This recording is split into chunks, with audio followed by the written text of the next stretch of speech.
새벽에 주시는 하나님 말씀을 받습니다. 오늘은 사무엘상 14장 말씀을 마무리하겠는데 36절에서 마지막 52절까지 말씀을 우리가 받도록 하겠습니다. 한 절씩 교독하고 맨 마지막 절은 같이 읽겠습니다. 36절입니다. 사울이 이르되 우리가 밤에 블레셋 사람들을 추격하여 동틀 때까지 그들 중에서 탈취하고 한 사람도 남기지 말자. 무리가 이르되 왕의 생각이 좋을 대로 하소서 할 때에 제사장이 이르되 이리로 와서 하나님께로 나아가사이다 하매 사울이 하나님께 묻자오되 내가 블레셋 사람들을 추격하리이까 주께서 그들을 이스라엘의 손에 넘기시겠나이까 하되 그날에 대답하지 아니하시는지라. 사울이 이르되 너희 군대의 지휘관들아 다 이리로 오라. 오늘 이 죄가 누구에게 있나 알아보자. 이스라엘을 구원하신 여호와께서 심을 두고 맹세하노니 내 아들 요나단에게 있다 할지라도 반드시 죽으리라 하되 모든 백성 중 한 사람도 대답하지 아니하매. 40절 이에 그가 온 이스라엘에게 이르되 너희는 저쪽에 있으라. 나와 내 아들 요나단은 이쪽에 있으리라. 백성이 사울에게 말하되 왕의 생각에 좋은 대로 하소서 하니라. 이에 사울이 이스라엘의 하나님 여호와께 아뢰되 원하건대 실상을 보이소서 하였더니 요나단과 사울이 뽑히고 백성은 면한지라. 사울이 이르되 나와 내 아들 요나단 사이에 뽑으라 하였더니 요나단이 뽑히니라. 사울이 요나단에게 이르되 내가 행한 것을 내게 말하라. 요나단이 말하여 이르되 내가 다만 내 손에 가진 지팡이 끝으로 꿀을 조금 맛보았을 뿐이오나 내가 죽을 수밖에 없나이다. 사울이 이르되 요나단아 내가 반드시 죽으리라. 그렇지 않으면 하나님이 내게 벌을 내리시고 또 내리시기를 원하노라 하니 백성이 사울에게 말하되 이스라엘의 이 큰 구원을 이룬 요나단이 죽겠나이까? 결단코 그렇지 아니하니이다. 여호와의 살아계심을 두고 맹세하옵나니 그의 머리털 하나도 땅에 떨어지지 아니할 것은 그가 오늘 하나님과 동역하였음이니이다 하여 백성이 요나단을 구원하여 죽지 않게 하니라. 사울이 블레셋 사람들 추격하기를 그치고 올라가매 블레셋 사람들이 자기 곳으로 돌아가니라. 사울이 이스라엘 왕위에 오른 후에 사방에 있는 모든 대적 곧 모압과 암몬 자손과 에돔과 소바의 왕들과 블레셋 사람들을 쳤는데 향하는 곳마다 이겼고 용감하게 아말렉 사람들을 치고 이스라엘을 그 약탈하는 자들의 손에서 건졌더라. 사울의 아들은 요나단과 이스위야 말기수아요. 그의 두 딸의 이름은 이러하니 맏딸은 이름은 메라비요 작은 딸의 이름은 미갈이며 사울의 아내의 이름은 아히노아미니 아히마아스의 딸이요 그의 군사령관의 이름은 아브넬이니 사울의 숙부 넬의 아들이며 사울의 아버지는 기스요 아브넬의 아버지는 넬이니 아베일의 아들이었더라. 52절 함께요. 사울이 사는 날 동안에 블레셋 사람과 큰 싸움이 있었으므로 사울이 힘센 사람이나 용감한 사람을 보면 그들을 불러 모았더라. 아멘. 하나님의 말씀입니다. 자, 우리가 4번 나누어서 사무엘상 14장 말씀을 읽었는데 이제 오늘 그 마지막 부분이에요.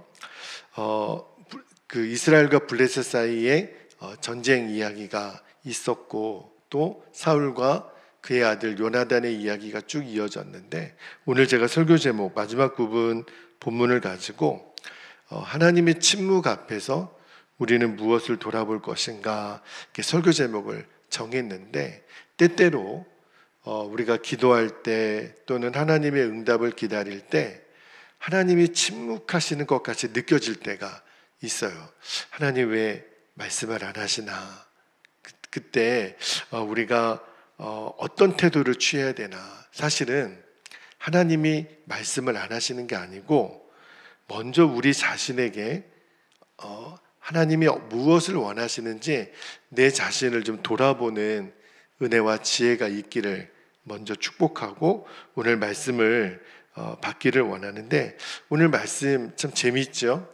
자, 오늘 말씀은 하나님이 침묵하시는 장면으로 시작이 돼요. 자, 사울이 이제 전세가 이제 역전이 됐어요.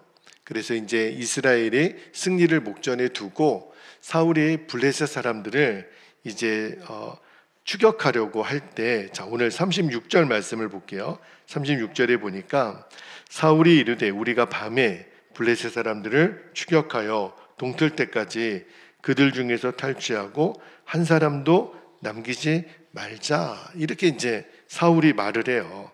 그러니까 백성들이 뭐 왕이 그렇게 말하는데 다 동의하죠.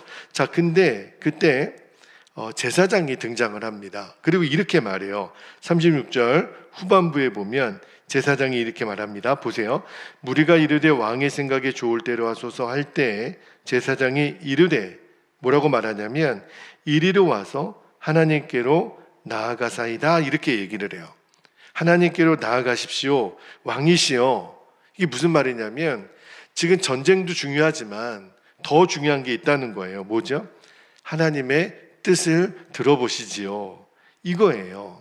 자, 그래서 사울이 하나님께 묻습니다. 37절 볼게요. 뭐라고 묻냐면 사울이 하나님께 묻자오되 내가 블레셋 사람들을 추격하리이까 주께서 그들을 이스라엘의 손에 넘기시겠나이까, 이렇게 이제 물어요. 자, 근데 오늘 성경 말씀에 보면 놀라운 말씀이 기록이 되어 있는데 37절 맨 마지막에 같이 한번 읽어볼까요? 같이 읽겠습니다. 시작.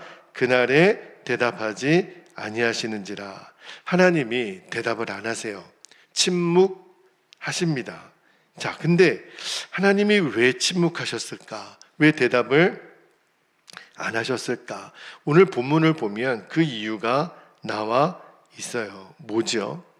사울이 지금 하나님의 말씀을 듣는 상태가 아닌 거예요. 오늘 말씀에 보면 사울은 하나님의 침묵 앞에서 왜 말씀을 안 하시지? 그러면 당연히 어떤 자세를 취해야 되냐면 내가 뭔가 하나님 앞에 잘못한 것은 없을까? 내 자신을 살펴야 되는데 사울은 엉뚱하게 뭘 얘기하냐면 우리 가운데, 물론 우리라고 하는 거는 자기도 포함되겠지만 사울의 의도는 뭐냐면 나 말고 우리 가운데 죄 지은 사람이 누구냐, 이렇게 이제 죄 지은 사람을 찾기 시작하는 거예요. 근데 사실은 우리가 지금 사무엘상 14장 쭉 읽어왔지만 문제는 사울에게 있었던 거를 알잖아요. 하나님께 전혀 묻지도 않은 채 이스라엘 백성들에게 금식을 강요하고 저녁 때까지 만약에 음식에 손을 대면 저주를 받을 것이다. 그러니까 백성, 특히 이제 군사들은 이 사울의 맹세 때문에 먹지도 못하고 탈진하고, 그죠? 그리고 심지어 너무 배가 고파가지고 그 하나님 율법을 어기면서까지 고기를 핏째로 먹잖아요. 죄를 짓게 만든, 사실은 이 모든 문제의 발단은 사울의 경솔함 때문이었거든요. 그런데 사울이 하나님이 침묵하시는 이 상황에 자기 자신을 돌아보지 않아요. 모든 원인은 다른 사람에게 있다. 여러분, 우리도 그렇거든요. 말씀을 읽다가 맞다, 사실 어떤 문제가 있고 하나님 침묵하시는 것 같을 때 사실은 내게 문제가 있는지, 하나님 내가 뭘 잘못했습니까? 하나님 내가 하나님께 실수했습니까? 근데 우리는 자꾸 다른 사람을 탓한다는 거예요. 사람을 탓하고 환경을 탓하고. 근데 오늘 말씀을 읽으면서 하나님이 다른 사람의 눈에 티를 보기 전에 네 눈 안에 있는 들보를 보라. 저는 이제 우리가 사울을 읽고 있고 그 다음에 이제 사무엘상의 진짜 주인공인 다윗이 나오죠. 근데 사실은 다윗이 위대했던 이유는 가만히 잘 읽어보면 다윗도 인간이기 때문에 실수하고 죄를 져요. 그런데 뭐가 다를까? 다윗은 죄를 진 다음에 하나님이 그 죄를 깨닫게 하신 다음에 엎드려요. 그리고 하나님, 맞습니다. 제가 잘못했습니다. 그게 하나님이 다윗을 위대한 하나님의 사람으로 쓰신 이유예요. 여러분, 하나님이 때때로 침묵하실 때 왜 침묵하실까? 사실은 우리를 징계하시기라기보다는 너 자신을 돌아보라. 그 사랑의 침묵일 가능성이 더 높아요. 자, 어쨌든 오늘 말씀에 그래서 이제 누가 죄를 졌느냐 이렇게 왕이 나오니까 제비를 뽑습니다. 이제 자기와 요나단이 이쪽에 서고 이스라엘 백성들이 이쪽 편에 서서 딱 제비를 뽑으니까 참 절묘하게도 사울과 요나단이 남아요. 또 제비를 뽑아요. 누가 남죠? 자, 요나단이 이제 선택이 됩니다. 자, 이제 그때 저는 요나단의 반응이 궁금한 거예요. 저 같았으면 아니, 아버지가 그렇게 무리하게 하시는 것 때문에 이렇게 됐고, 저는 그리고 아버지가 그 저주의 맹세를 선포하실 때 저는 못 들었습니다.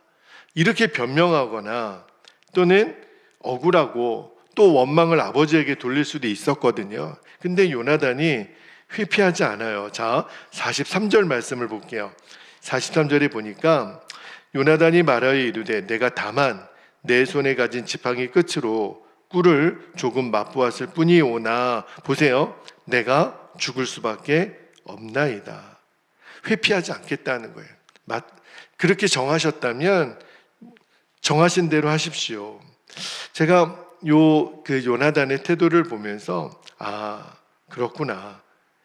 회피하지 않고 하나님 앞에서 끝까지 정직할 수 있었던 사람, 요나단의 모습을 통해서 또 그걸 배우게 돼요. 자, 그런데 오늘 본문에서 진짜 안타까운 것은 이때 사울의 반응이에요. 사울이 뭐라고 얘기하냐면, 자, 이어지는 44절 한번 볼게요. 44절에 보니까 사울이 이르되 요나단아 너가 반드시 죽으리라. 그렇지 않으면 하나님이 내게 벌을 내리시고 또 내리시기를 원하노라 하니. 여러분, 44절 말씀을 읽어보면 이게 아버지가 아들에게 할 말입니까? 지금 아들이 지금 죽을 위기 앞에 있는 상황에서 한다는 이야기가, 야, 너 죽을 거야. 그러지 않으면 하나님이 나에게 벌을 내리실 거야. 끝까지 이게 무슨 태도죠? 자기가 맹세했던, 하나님에게 전혀 묻지 않고 자기 임의대로 선포했던 맹세를 지키려고 하는 거예요. 그러니까 무슨 말이냐면 하나님의 뜻이고 뭐고 자기한테는 중요하지 않아요. 내 말이 더 중요한 거죠. 여러분, 원래 서원이라고 하는 것, 맹세라고 하는 거는 사람을 위한 맹세는 하나님이 받지 않으세요. 원래 서원은 하나님을 위한 거죠. 그런데 지금 사울의 서원은, 맹세는 뭐가 문제냐면 이제는 하나님의 약속을 이루는 도구가 아니라 내 자존심을 이루는 도구가 된 거예요. 뭐가 어떻게 됐든 상관없어요. 내 만족이 돼야 되고 내 말이 이루어져야 되는, 이게 무서운 거죠. 신앙생활도 똑같다는 생각이 들어요. 하나님을 위해서 했다. 하나님을 위해서 시작했다. 근데 결국은 보면 내 체면, 여러분, 우리가 직분도 봉사도 헌신도 어떤 때는 신앙의 어떤 핵심보다는 내 자존심이 더 중요한 거예요. 그렇게 되면 우리의 신앙은 생명을 잃어버립니다. 다행히 이스라엘 백성들이 그때 어떻게 나서냐면, 자, 45절을 볼게요. 45절에 보면 백성이 사울에게 말하되 이스라엘에 이 큰 구원을 이룬 요나단이 죽겠나이까? 결단코 그렇지 아니하니이다. 백성들이 다 알아요. 지금 전후 맥락을, 여호와의 살아계심을 두고 맹세하옵나니 그의 머리털 하나도 땅에 떨어지지 아니할 것은 그가, 요나단이 오늘 하나님과 동역하였음이니이다 하여 백성이 요나단을 구원하여 죽지 않게 하니라. 오늘 이 백성의 반응이 굉장히 중요합니다. 백성들의 반응이 핵심이 뭐냐면 왕이시여 그렇게 하지 마십시오. 왜냐하면 요나단은 하나님과 동역한 사람입니다. 백성들이 다 알아요. 이게 오늘 본문의 핵심이에요. 요나단은 하나님과 함께 일한 사람이라는 거예요. 그러니까 승리는 요나단이 용맹해서 그가 싸움을 잘해서 블레셋을 이긴 게 아니라는 거예요. 백성들이 가만 보니까 하나님이 요나단과 함께 하셔서 블레셋을 이기게 하신 겁니다. 이것을 백성들이 알았다는 거예요. 그래서 말하기를 요나단의 머리털 하나도 땅에 떨어지지 않을 것입니다. 백성들이 다 요나단이 결국은 살아나죠.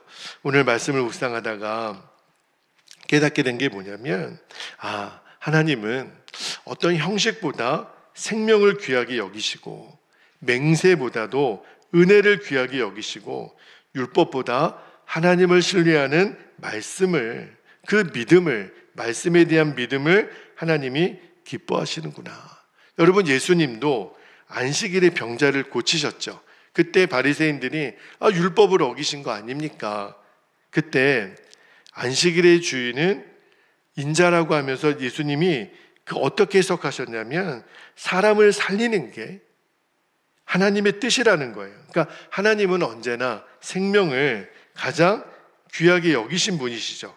이게 이제 오늘 말씀의 핵심인데, 근데 오늘 말씀에 46절부터 마지막 52절까지 따로 말씀을 읽까 하다가 오늘 같이 마무리를 할 텐데, 오늘 이 사울과 요나단 사이에 제비뽑기가 이루어지고 백성들에 의하여 요나단이 이제 살게 되죠. 자, 그 다음에 마지막 부분에는 사울의 통치, 그가 왕이 되고 그의 가족들이 누구고 어떤 업적을 했고 누구와 싸워서 이겼는지 쭉 나와요. 거기 보니까 모압, 암몬, 에돔, 블레셋 다 이깁니다. 아말렉도 이겨요. 굉장히 정말 훌륭한 업적을 남기는 거죠. 가족도 소개되고 군대 조직도 소개되고. 그러니까 사실은 오늘 본문을 마지막 46절에서 52절까지만 따로 떼어서 보면 사울은 굉장히 훌륭한 왕이에요. 굉장히 엑설런트한 왕입니다. 근데 오늘 그 마지막 부분 앞에 오늘 이 사울의 어처구니 없는 일들이 우리가 1절부터 45절까지 쭉 읽어왔죠. 왜 이 사건을 하나님이 여과 없이 기록하셨을까? 하나님의 메시지가 있어요. 이게 뭐냐면 겉으로는 아무리 성공해도 우리가 겉으로는 이 정도면 괜찮겠네. 근데 내면에 하나님과의 관계가 무너졌다. 그러면 하나님 오늘 말씀하시는 거예요. 그거 진짜 성공 아니야. 아무리 겉에 어떤 이름을 가지고 어떤 업적을 남기고 또 어떤 성공을 거두었어도 하나님과의 관계가 완전히 무너져 있는 사람이라면 그 진짜 성공 아니라는 거예요. 사울이 전쟁에서는 이겼지만 실은요, 자기 자신과의 싸움에선 진 거죠. 백성을 다스렸을지는 모르겠지만 자기 마음은 다스리지 못했던, 많은 용사를 가졌을지 모르겠지만 하나님의 마음은 잃어갔던 사람. 이게 사울의 비극이에요. 우리는 겉으로 보면 사울은 용모도 준수했다 그랬어요. 키도 컸다 그랬어요. 나름대로 전쟁도 잘했어요. 세상적으로 보면 성공한 사람이죠. 근데 결국은 성경은 사울은 실패한 사람이다. 하나님이 버린 사람이다. 여러분, 오늘 우리가 사울과 요나단 두 사람을 지금 대비해서 본 거예요. 그죠? 저는 우리가 하나님이 때때로 침묵하실 때 나는 요나단의 모습인가? 나는 사울의 모습인가? 하나님의 뜻이 어떻든 상관없이 내 자존심이 중요하고 내 고집을 중요하고 그러지는 않은지. 오늘 요나단 보세요. 사울이 그렇게 얘기했을 때 변명하지 않고 정직하고 겸손하죠. 그리고 백성들이 다 봤다는 거예요. 요나단, 왕이시여 요나단, 당신의 아들 요나단은 하나님과 함께 일한 사람입니다. 그는 하나님과 동역하는 사람입니다. 여러분, 세상은 오늘도 능력 있는 사람을 찾지만 성경은요, 하나님은 하나님과 함께 걷는 사람을 찾으신다는, 늘 하나님 말씀에 민감하고 내 뜻보다 하나님의 뜻을 먼저 앞세우는 그런 사람이 되기를 주의 이름으로 축복합니다. 하나님의 침묵이요, 우리를 버리는 신호가 아니에요. 다시 돌아오라. 그 침묵 앞에서 내 자신을 철저히 돌아보고 그러면 반드시 하나님의 음성을 듣게 될 줄 믿습니다. 자, 이제 우리 기도하겠습니다. 오늘 말씀을 붙들고 두 가지 기도 제목 나누고 기도하겠는데, 첫 번째는 하나님의 침묵 앞에서 절대 다른 사람, 환경을 탓하지 말고 내 자신을 돌아보고 회개하는 겸손한 믿음을 구하셨으면 좋겠습니다. 두 번째는 사람의 체면, 고집보다 이제는 하나님의 뜻을 배울 줄 아는 성숙함이 있기를 바랍니다. 그리고 오늘 요나단처럼 하나님과 끝까지 동역하는 삶을 살게 하옵소서. 이렇게 우리가 두 가지 기도 제목을 붙잡고 이 시간 주님의 이름을 간절히 부르시고, 특별히 오늘 남은 공사가 하나님 은혜 가운데 하나님 비를 잘 멈춰 주셔서 계획했던 공정을 잘 마무리할 수 있도록 역사해 주시도록 이 시간 주의 이름을 간절히 부르고 통성으로 기도합니다. 주여